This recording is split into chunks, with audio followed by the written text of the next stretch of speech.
Good morning બધાને, જય દ્વારકાધીશ, હર હર મહાદેવ. તમારા બધાનું આપણા મિની વ્લોગમાં સ્વાગત છે. અને નવા હોય તો આપણી યુટ્યુબ ચેનલને, ઇન્સ્ટાને પેજને ફોલો કરતા જજો.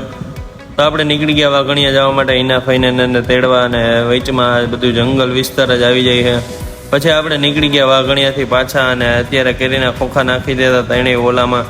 પછી હું, ફૈબા અને પ્રયાગભાઈ ત્રણેય નીકળી ગયા રામો જવા માટે. હું લીવરે લીવર. પછી આવી ગયા દુકાને, જોયું ત્યાં તો 3 ફોન આવ્યા હતા વેચાવ. જેને લેવો એ ફટાફટ કોમેન્ટ કરી દેજો.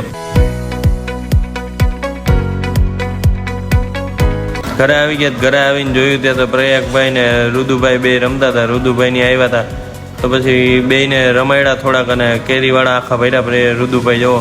પછી બા પ્રયાગભાઈ ને વાર્તા કરતા હતા. તમે જોવો, સાંભળો થોડીક વાર્તા. હું કે સખી કાયમ સરકસ છે, આજ તો મને તારમાં સરકવા દેન કે અરે તું મારમાં સરક તો કે એવું સરક કે હું તો ડટાઈ જાઉં. ભલે ડટાઈ જાઉં, એને તો લઈ બે વાર પૂછડાય જ કે આમ માથું થઈ ગયું. તાવ આંદ્રાભાઈ પાછા નીકળ્યા. સખીબેન ગયા આંદ્રાભાઈ કાઢો ને કે તો તમે બાની વાર્તા સાંભળી જઈ છે ને. અમે નાના હતા ત્યાં અમને સંભળાવતા બા વાર્તા.